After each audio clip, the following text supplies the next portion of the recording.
Alors, bienvenue, Gerald, chez moi. On se retrouve dans ma bibliothèque. C'est assez impressionnant, tu penses? Beaucoup impressionnant. Et puis, alors, on est ici parce que tu as des questions à me poser, des questions qui portent sur la lettre pastorale et finalement, on veut savoir où on s'en va avec tout ça. Alors, j'ai pensé d'avoir cette conversation et je suis prêt à accueillir toutes tes questions et essayer de répondre le mieux que je peux. Et ça va peut-être aussi bénéficier les gens pour qui nous sommes en train d'enregistrer ce vidéo. Alors donc, ça me fait plaisir de t'accueillir chez moi. Merci beaucoup. Alors, les dernières années, on parle beaucoup de la transformation. Et c'est un projet qu'on essaie de vivre ensemble et de mettre sur pied ensemble. Plusieurs initiatives ont été introduites dans les dernières années. Alors, ma première question à vous, ce sera de peut-être nous donner un petit aperçu de ce qui s'est passé dans les derniers 12 mois. Bien, je suis heureux d'accueillir cette question parce que ça me donne la chance de relire notre expérience de l'année passée. Moi, je pense que nous avons accompli beaucoup. Tu as commencé par situer ta question dans le contexte de l'initiative de transformation. Bien, dans l'année qui vient de se terminer, nous avons fait beaucoup pour prendre au sérieux qu'est-ce que c'est la transformation de notre Église. Une chose est claire, nous ne sommes plus l'Église qu'on était autrefois. Hein? Dans toutes nos paroisses, il y a eu des gros changements. Et c'était important, donc, pour nous, de se donner un temps pour regarder, pour voir qu'est-ce qui existe actuellement dans nos paroisses, en vue de transformer nos paroisses en communauté chrétienne, avec les personnes et avec les ressources que nous avons aujourd'hui, non pas essayer de maintenir ce qu'on a hérité du passé parce qu'on n'est plus capable de le faire. Alors cette année, et durant ces derniers mois, nous avons invité toutes les paroisses à lire et étudier ma lettre pastorale qui est « Seigneur, où vas-tu » ? Mais cette question-là, c'est pas simplement une question que j'ai choisie comme ça à la légère. C'est une question qui vise une réflexion importante. Nous voulons savoir où le Seigneur est en train de nous mener. Et parfois, on se demande plus que « Seigneur, écoute, là, tu nous emmènes où? » Et pendant cette année, nous avons demandé aux paroisses de s'engager à cette réflexion. Alors, il y a eu plus que 50 paroisses qui ont accepté cette invitation de ma part. Il y a eu des heures et des heures de temps qui ont été mis en discussion en petits groupes. Nous avons demandé aux paroisses de observer ce que les gens font dans leur communauté. Souvent, on prend tout ça pour acquis. Hein? Oui. Il y a tellement de choses qui se vivent dans une communauté, dans une paroisse, mais on n'y pense pas. Alors, la paroisse, bon, c'est l'église, on va à la messe le dimanche ou on va pour une célébration de ci ou de cela. Mais il y a beaucoup plus qui se passe dans une communauté chrétienne. Et les gens ont vu qu'il y a en effet des ministères. Alors, quand on a posé la question aux gens de faire un sondage de voir qui fait quoi, on a découvert que finalement, même si nos paroissiens sont plus âgés, il y a beaucoup de vie et il y a beaucoup d'énergie qui se dépensent à faire plusieurs ministères. On prend soin des malades, on prend soin des pauvres, on s'occupe des jeunes, on s'occupe des personnes qui, finalement, ont toutes sortes de besoins. Alors, c'est quoi tout ça? Alors, on les a intitulés, on a utilisé le mot ministère. Finalement, il y a des gens qui font et qui rendent service à leurs confrères, à leur communauté, au nom de Jésus-Christ, au nom de leur foi. Et quand on a regardé les statistiques qui nous ont été envoyées, ben ça a été surprenant. On a vu que, au-delà de 600 000 heures ont été mis au service des diverses communautés qui forment notre Église. Ben, c'est quelque chose, ça. Les gens ont prié, les gens ont discuté la parole de Dieu. Donc, on est en train de découvrir, par le moyen de la réflexion et du partage entre nous, quel est le sens d'être un disciple du Christ. Et l'année dernière, on a voulu insister sur la partie ou sur le volet missionnaire. Donc, disciple du Christ, c'est celui qui suit le Seigneur, mais un disciple missionnaire, comme le pape François nous invite à devenir, ça c'est être un disciple qui a pris conscience de son engagement et de sa responsabilité d'apporter et de communiquer l'Évangile à d'autres. Alors, ça, c'est un travail énorme qui a été fait pendant l'année dernière. Et nous avons ramassé toutes ces données et nous les avons étudiées ensemble à notre assemblée du peuple de Dieu à la fin de l'année.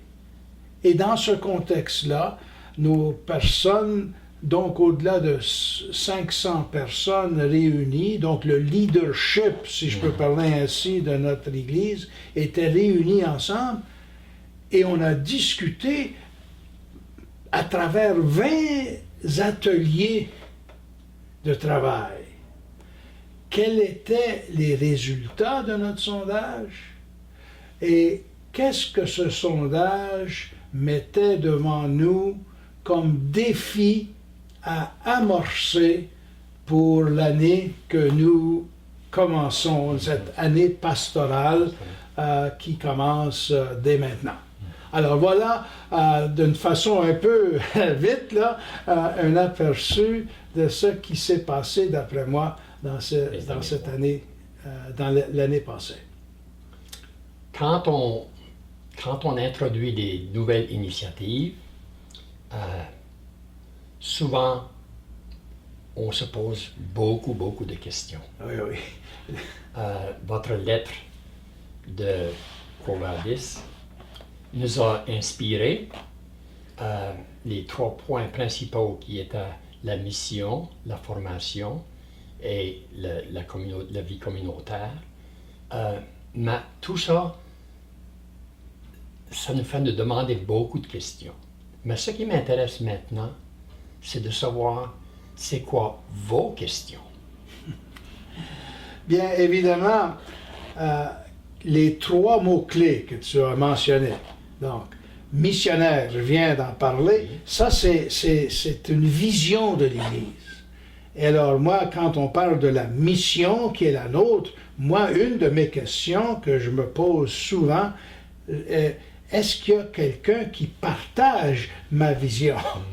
Est-ce que je suis en train de parler à moi-même ou est-ce qu'il y a du monde autour de moi qui sont prêts à accueillir cette vision de devenir disciple missionnaire du Christ? Alors ma question est: sur ce point est qui sont ceux prêts à devenir missionnaires aujourd'hui? Le deuxième point, c'est la communauté. Et c'est la communauté qui devient le point essentiel pour la réflexion de cette année pastorale. Alors, ce que nous sommes en train de faire, c'est d'inviter les gens qui ont commencé notre parcours de continuer dans cette deuxième année le voyage, le parcours que nous avons mis sur place avec l'intérêt de revitaliser et de rebâtir la communauté chrétienne dans chacune de nos régions. Alors, vous avez vos questions là-dessus. Oui. Moi, par exemple, une des questions que je me fais poser souvent par les gens, c'est « Est-ce que vous allez fermer mon église? » Mais c'est pas ça ma question, moi. Moi, c'est pas « Est-ce que vous allez fermer mon église? » Moi, c'est « Est-ce qu'il va y avoir une communauté chrétienne? » Alors ça, c'est beaucoup plus important. Et c'est quoi une communauté chrétienne? Ça, c'est une deuxième question que je me pose. Alors, c'est quoi les éléments importants et essentiels pour se dire communauté chrétienne? Nous vivons tout le monde dans diverses communautés. Alors, il y a la communauté acadienne. Bon, mais c'est quoi la communauté acadienne? Qu'est-ce qu'il faut avoir pour être membre de la communauté acadienne? Bien, posons maintenant la question, communauté chrétienne, c'est quoi? Qu'est-ce que ça prend pour être membre de la communauté chrétienne? Et c'est là qu'on a besoin de personnes ouvertes à considérer non pas le passé, mais à considérer l'avenir. Pour être une communauté chrétienne dans le passé, ça prenait du monde, puis ça prenait un prêtre. Mais là, on a moins de monde et on n'a presque plus personne comme prêtre. Ça change beaucoup la réalité. Et c'est quoi, finalement, une communauté chrétienne dans une période de notre histoire où on n'est plus dans une culture chrétienne. Autrefois, tout le monde autour de nous était chrétien, ou au moins tout le monde autour de nos communautés locales était des catholiques. Hein? J'ai appris que dans le passé, dans une communauté acadienne, si la personne était acadienne, elle était catholique. Si elle parlait anglais, c'était protestant. C'est peut-être plus le cas maintenant. Alors moi, ma question aux personnes de cette année, c'est de se dire, c'est quoi les éléments essentiels pour former une communauté chrétienne aujourd'hui? Maintenant, moi, je m'inspire beaucoup de notre pape actuel. Il dit, pour l'Évangile, ça prend la joie. Si tout le monde se promène avec une face longue, comme s'ils viennent d'aller à des funérailles, le pape nous a dit, c'est pas ça qui va attirer du monde. L'autre question autour de la communauté, c'est, mais c'est qui le leadership? S'il y a moins de prêtres, s'il y a à peine quelques diacres, ben c'est quoi le leadership d'une communauté chrétienne en ce moment? On a besoin de trouver du nouveau monde. Autrefois, quand on envoyait quelqu'un en mission ou quand quelqu'un voulait être leader d'une communauté catholique, il allait au séminaire. Puis on formait la personne, ou la femme, elle s'en allait au couvent, et puis là, on revenait, puis on devenait les responsables de l'éducation, on devenait responsable de l'administration. Bon, c'était le prêtre, la sœur, le frère qui faisait tout. Puis il n'y en a plus de prêtres, il n'y a plus de sœurs, puis il n'y a plus de frères. Il y a juste des membres de l'Église des baptisés. Alors, est-ce qu'on ne peut pas être communauté chrétienne si on est seulement entre nous baptisés? Je pense que c'est comme ça que ça commence. Alors, les gens qui forment nos paroisses en ce moment, est-ce que ces personnes-là sont prêtes à prendre la responsabilité pour l'Évangile, pour communiquer la foi? Donc, ce sont des types de personnes, de questions que je me pose. Et à propos du troisième volet qu'on a identifié comme important dans notre planification pastorale, c'est la question de la formation. Alors, je viens de dire qu'autrefois, on envoyait les gens au séminaire, au couvent. Bon, il n'y en a plus de séminaire. Il n'y en a plus de couvent. Alors, où pouvons-nous former nos leaders chrétiens? C'est seulement à l'intérieur de nos propres communautés existantes. On est revenu au commencement de l'Église des premiers jours.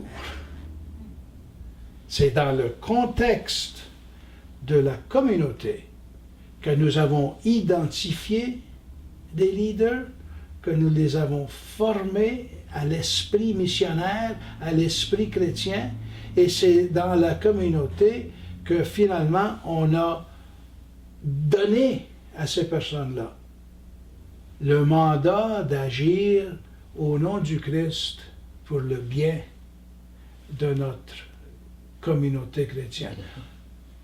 Alors, est-ce que nous sommes prêts à faire ce genre de formation? Toi, par exemple, tu as reçu une formation. Comment est-ce que ça s'est fait?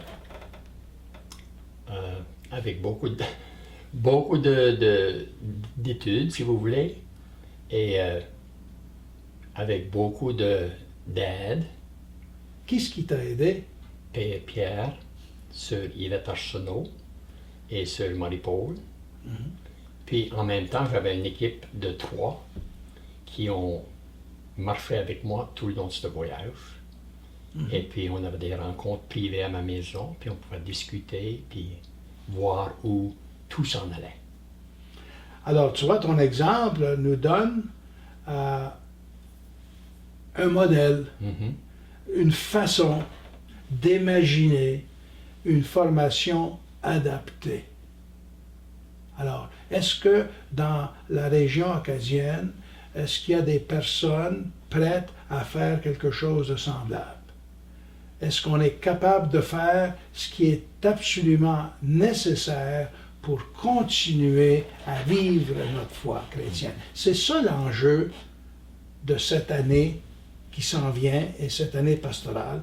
Et c'est là que je demande aux gens d'exercer leur imagination, de venir ensemble pour discuter des choses qui peuvent être faites. Et je prie beaucoup pour la réalisation de cette mission et pour moi ce rêve de renouveler notre Église de cette façon. Alors vous avez mentionné beaucoup la communauté et la formation. Et vous avez parlé des leaders, mais il faut aussi former les laïcs, la congrégation, les membres de la communauté. Alors, qu'est-ce qu'on peut s'attendre à demander à nos paroissiens, à nos communautés de faire en termes de formation? Bien, la première chose qu'il faut leur demander, c'est « Êtes-vous avec nous ou non? »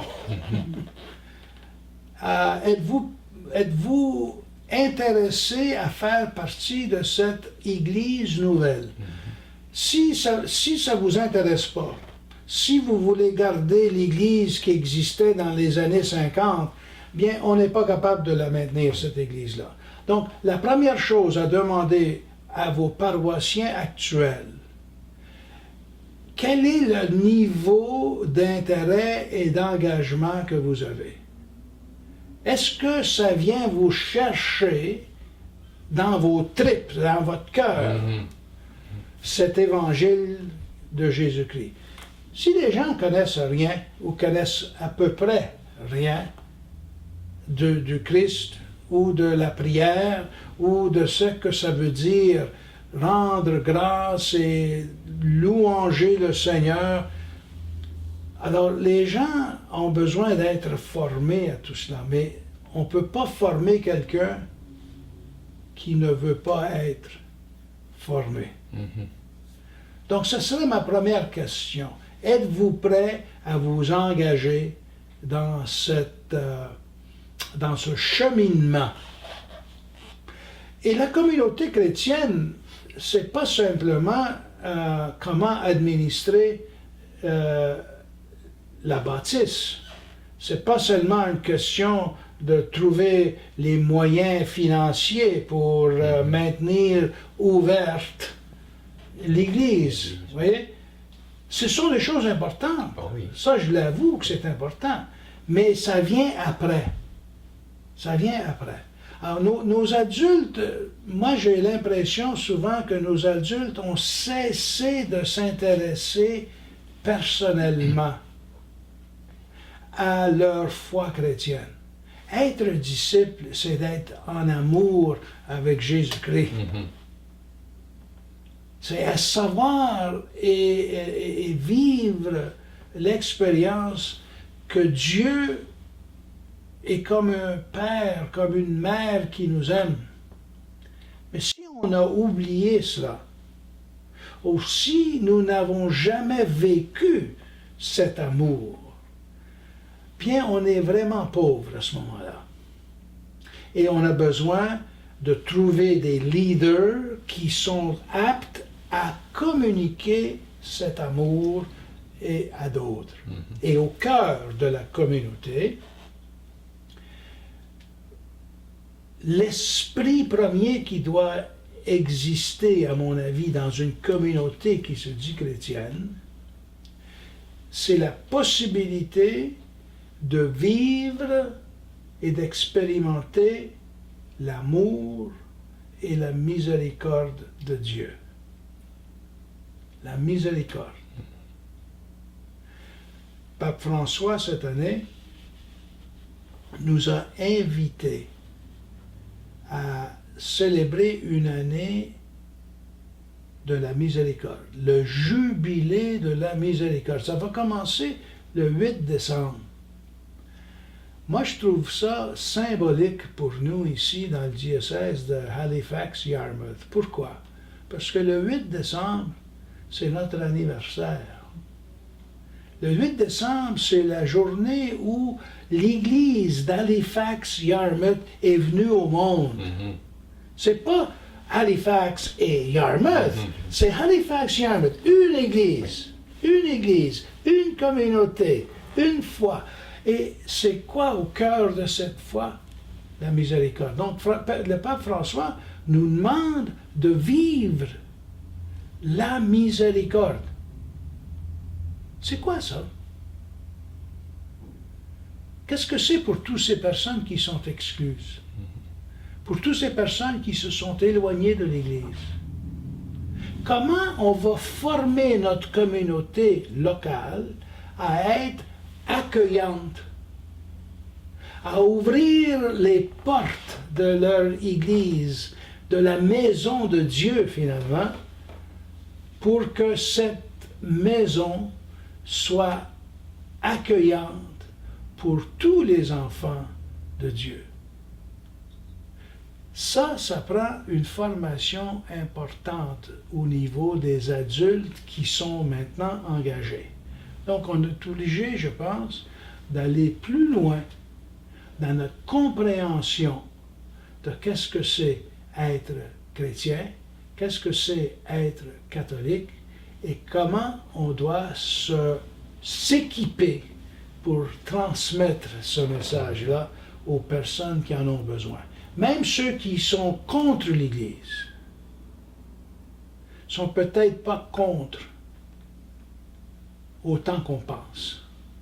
Sont peut-être contre une personne, sont peut-être contre une conception de l'Église ou la façon qu'ils ont été traités il y a, je ne sais pas quand.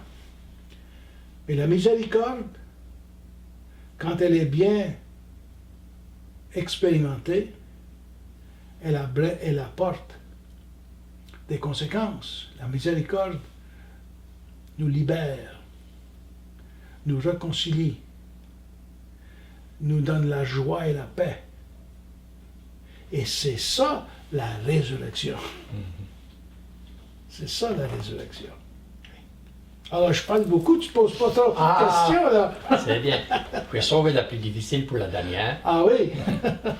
Quand vous avez introduit transformation, beaucoup de monde ne comprenait pas trop, mais on est certain que vous avez un rêve, une vision, des espérances.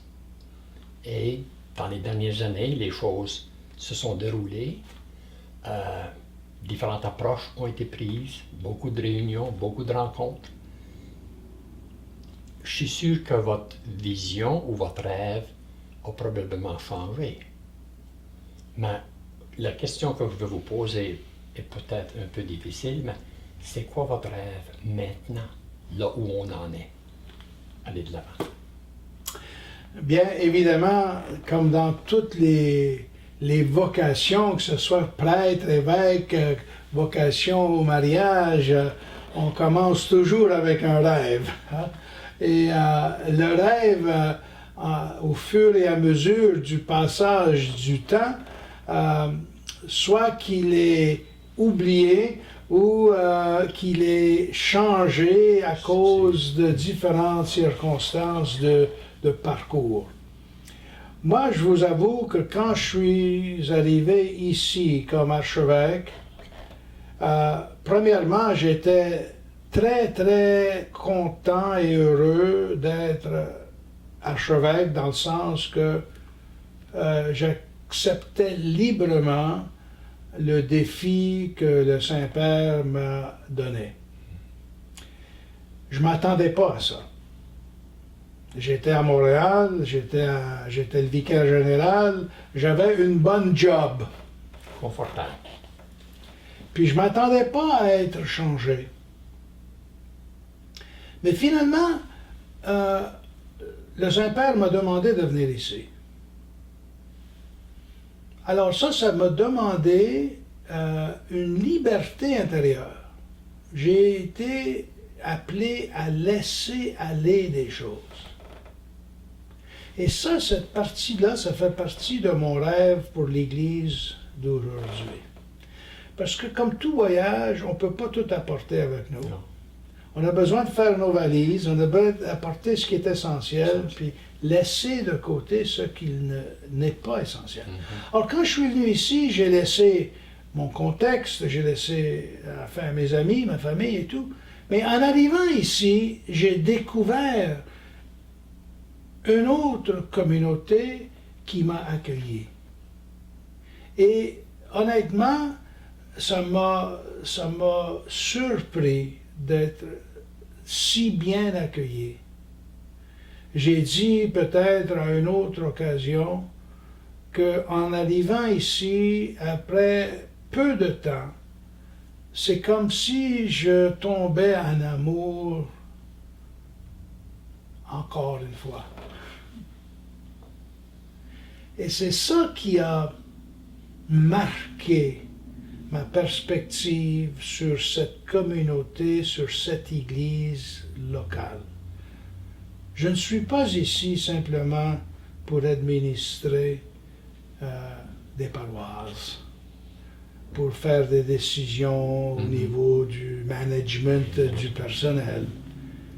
Mais c'est ma vision et ma mission, c'est d'apporter, dans la mesure du possible, ce sens de l'amour de Dieu, ou de l'amour tout court, Simplement, c'est quoi être en amour?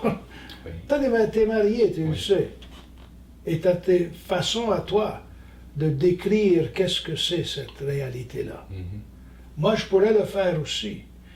Et je suis convaincu que dans chacune de nos paroisses, nous avons un fondement dans la communauté de personnes qui savent qu'est-ce que c'est être aimé. Et c'est ça le rêve. C'est d'offrir cette possibilité-là à d'autres personnes qui ont besoin de savoir qu'ils sont aimés. C'est ça la vision de l'Évangile. Alors mon rêve pour l'Église d'ici, et c'est pour ça que j'utilise tellement le mot transformation, c'est parce que l'amour nous change. Ça va nous transformer. Oui. L'amour nous transforme. Qu'est-ce que ça veut dire littéralement? Ça veut dire que ça nous prend où on était et ça nous mène où on n'imaginait même pas aller. Et c'est ça le parcours, c'est ça le voyage finalement. Et je suis heureux que dans l'Église actuellement, je sens parmi plusieurs, même je dirais parmi beaucoup de nos catholiques, une ouverture à cette idée de transformer notre Église et de partager l'amour de Dieu qui est la miséricorde du Christ. Alors, je suis venu ici, j'y suis et j'espère y rester pour la durée. Alors, et c'est ça mon rêve. D'après vous, Monseigneur, c'est quoi les prochaines étapes que vous envisagez dans notre cheminement de transformation? Bien, un rêve reste un rêve, mais il faut transformer le rêve en action. Et donc, les prochaines étapes que moi j'envisage pour l'année pastorale que nous entrons dès maintenant, moi je parlerai en termes de 4 moments. Donc, le premier moment qui est à partir de maintenant jusqu'à Noël, donc la période de l'Avent.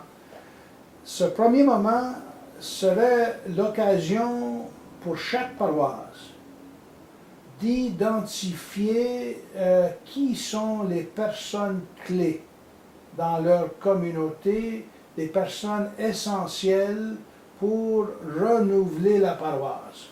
Et moi, je dirais même qu'il faut aller chercher des nouvelles figures, des nouvelles faces, apporter du nouveau sang dans l'expérience de cette paroisse qui cherche à se renouveler.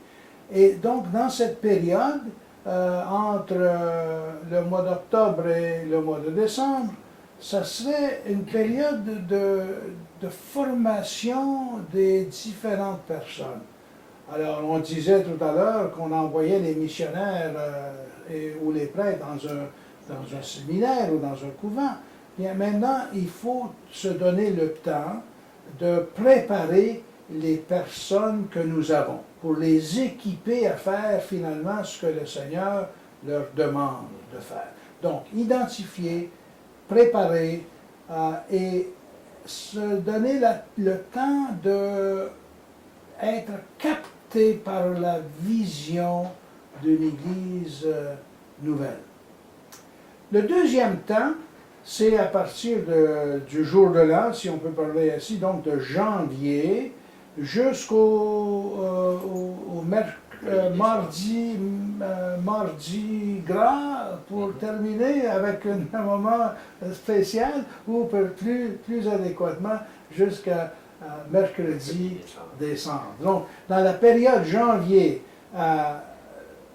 au carême, c'est le moment nécessaire pour voir quelles sont nos ressources quels sont les besoins particuliers de chacune des paroisses. Évidemment, moi, ici, à partir d'Halifax, je ne peux pas dire qu'est-ce que vous avez besoin, vous, dans votre paroisse, qu'elle soit à Pobnico, ou à Clare, ou à Sacré-Cœur, ou bon.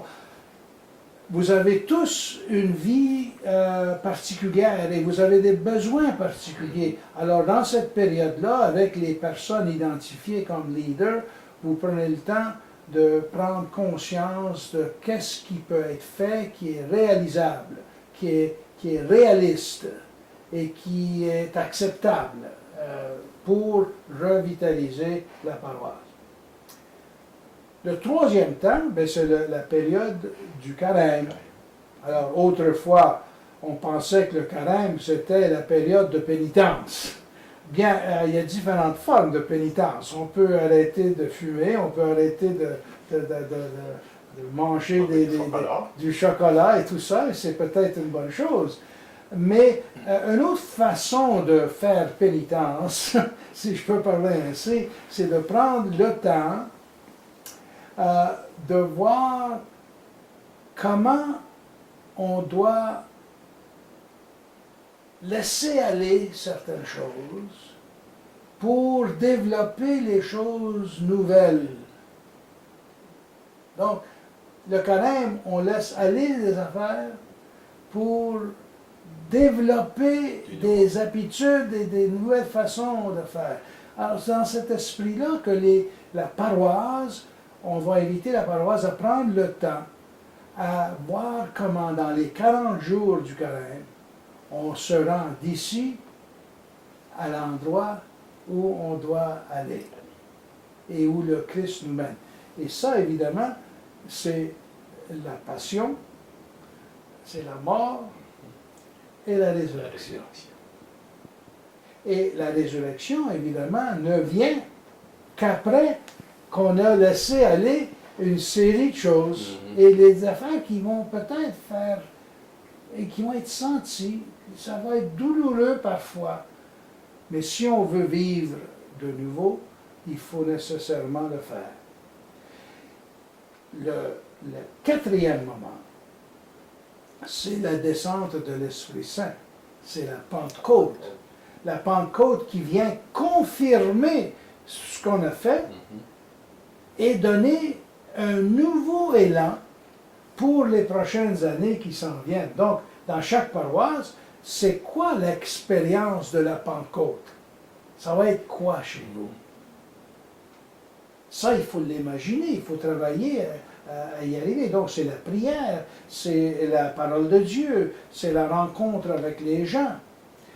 Mais nous, en tant qu'Église d'Halifax, Yarmouth, au moment de la Pentecôte, on va se rassembler encore cette fois comme peuple de Dieu, mais cette année, nous nous rassemblerons à l'occasion de la Pentecôte pour vivre ensemble les fruits de cet esprit nouveau qui a été mis en place pendant la période de planification qui est cette année.